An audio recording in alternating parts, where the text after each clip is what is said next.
all over the place.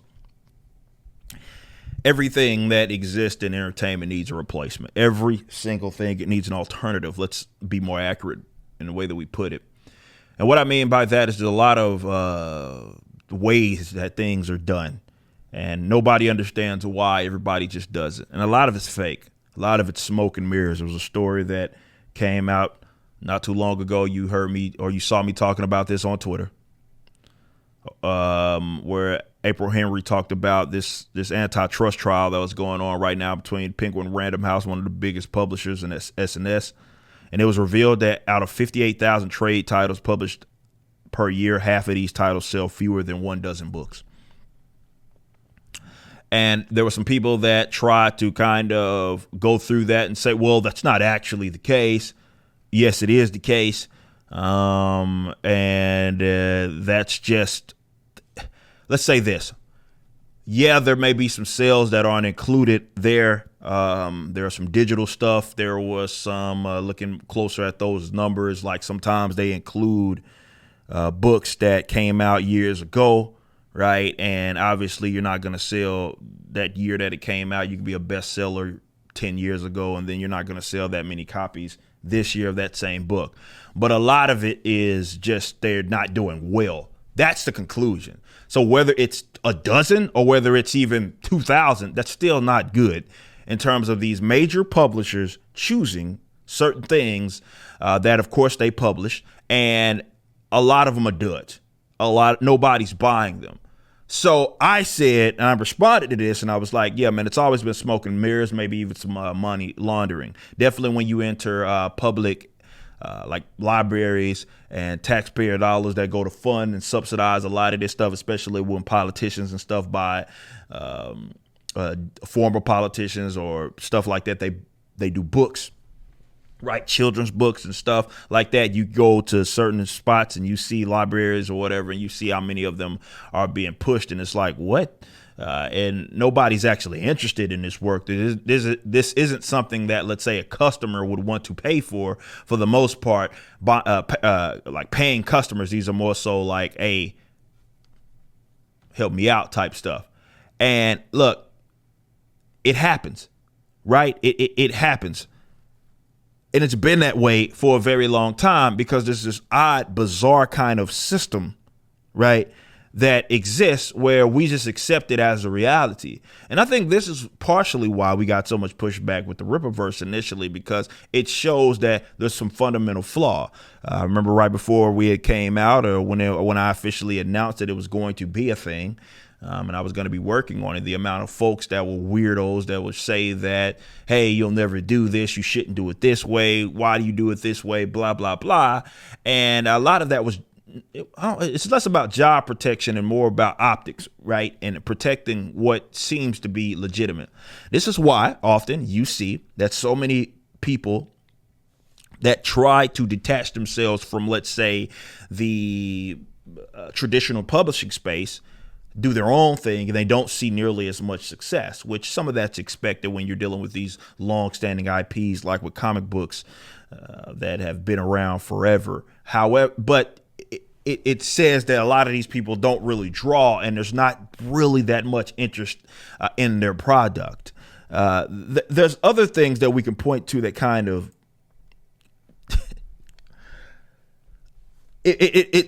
it looks at, or rather examines, if you look into it, the fundamental problem here. And the problem is that, first of all, there's the lack of decentralization. Okay, so you look at, there's a handful of major publishers. There's, of course, major indie publishers. We look at stuff like comic books, right? There was, for a while there was only Diamond, right? And then, yeah, you got some other guys that got kind of involved in that.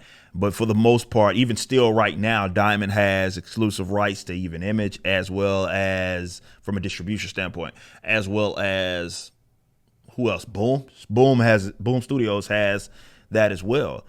Now, why is it like that? Some people would say, well, it's the service that Diamond provides. I disagree. I just think that it's a lot of just the system is what it is.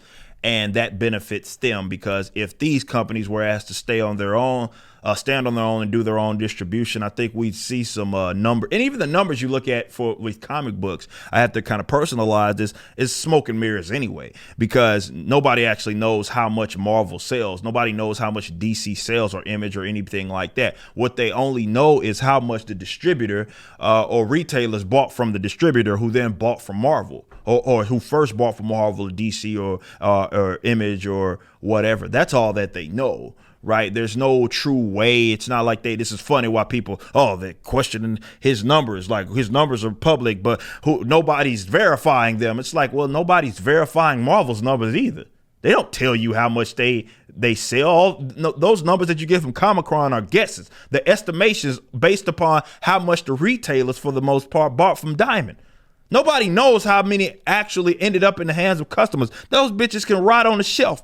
They could rot on the shelf, end up in the 50-cent bin, and still not get bought, and then end up having to be used as fucking firewood or a fire starter or toilet paper. It's about as, or baking paper, because the quality is about as good as that, right? It's about as good as baking paper. You can bake a couple of cookies on this, right? So it's about as good as baking paper, and maybe that's what it's going to be used for. Doesn't mean a actual customer bought it, right? So the numbers it's a lot of smoke, mirrors. And this is the introduction of, like, what crowdfunded introduced to the space is a level of transparency that we just simply never saw in publishing. We never saw it. That's what I loved about that. And I, of course, implemented the transparency model, though I didn't crowdfund. I love that public, having a public number and being able to directly address your customers. Right now, you see stuff like this. DC's got a fat lesbian poison ivy, right? Who the hell is buying this? Probably some libraries. Bad built poison ivy. Like, what? Of course, weirdos are like, yeah, she needs to be in the movie, because that they're not going to watch anyway. A movie that this is one of those weirdo leftists. DC doesn't know what the hell they're doing these days anyway. But this is how it needs to be capitalized. It's capitalized because, she's built bad, and we need to see ourselves because they fat as well. This company is probably operating in the red, but it's subsidized by a major mega corporation. So outside of Batman, they're not probably making a whole lot of money.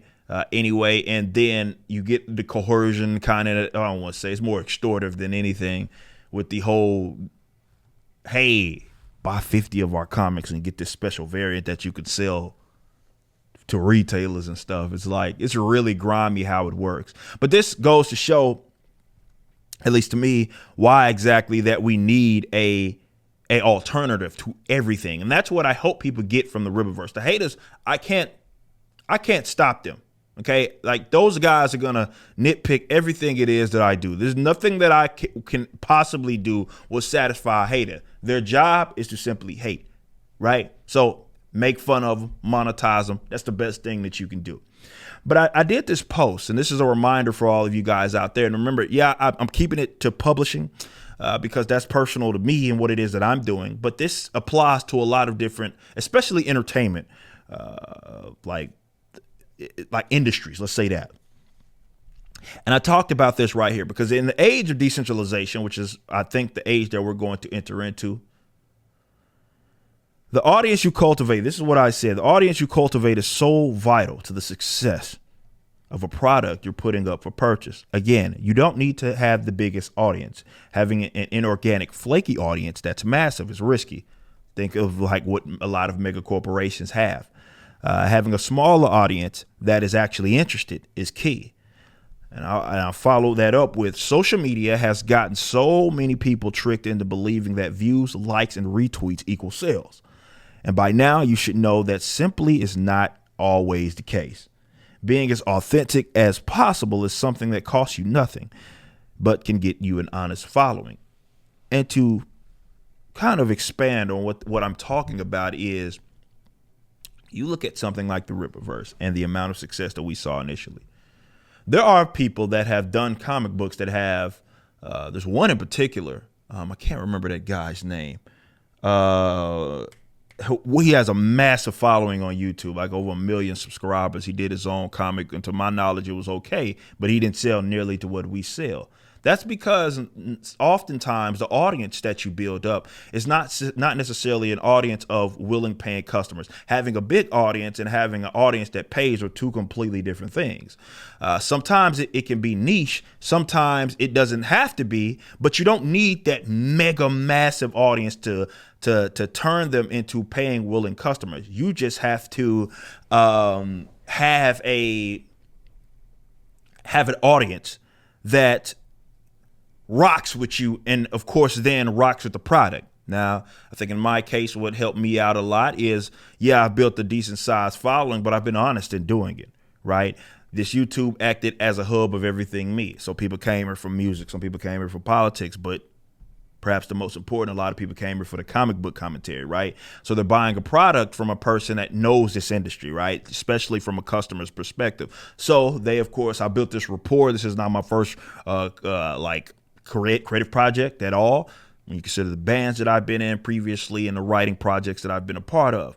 So I do that. I present something that is this is cover B of iSum, which you guys will have in your hands soon this month. But, we produce something like this, and a lot of people get enthusiastic about it, and we turn a lot of them into total actual purchasers. So now we've amassed 44 total shipments, 41 unique purchasers, and over 58,000 books sold just by little old me. Not the guy that has the backing of the major publications, not the guy that has the backing of the access media, not the guy that is on all the commercials or anything being co-signed by blue check marks. That's not what it is that happened here. This is a completely organic movement and a completely organic campaign that we ran here. So if nothing else, I hope that you get from this that it can be done. See, I think the doubt gets so because it's difficult, and it is. But often you get so caught up in how everybody's doing everything, and that's the mistake. See, because that's what they want you to believe. It's like, hey, well, this is how the industry works, right? This is the industry standard. You have to do what we do. And that's just not true. You don't. They want you to do what they do because you can't possibly beat them at their own game. It's impossible. But they also don't want to see you enter into the same maybe industry, but do it differently, like we did, where our numbers are comparable, right? They're comparable for sure. You look at the top selling superhero like graphic novel that came out last year, according to Comicron. And again, this isn't what ended up in the hands of the customers. This is just what talking retailers buying them from distributors. 24,000 copies of graphic novels. Of one graphic novel. That was the top selling one, 24,000. And it wasn't a Marvel or DC book, by the way. We have destroyed that. It's not even close. We've more than doubled that. And it wasn't a problem. And I did that on my own accord. Now, of course, they're not going to cover it. Access Media, we've already talked about it. CBR, they don't like me. Right? They've talked about, it's just the right wingers that like this guy. They don't like me. That's fine. Who cares? That's the point. And for those that look at it like, the only people that are supporting it are people that are in his audience or people that think like this, they don't understand the point here of what it is that we're trying to do. This is what the parallel economy is about. Who cares if you don't authorize us? Who cares that if you don't, let's say, accept us as legitimate? That doesn't mean anything to us because the numbers are the numbers.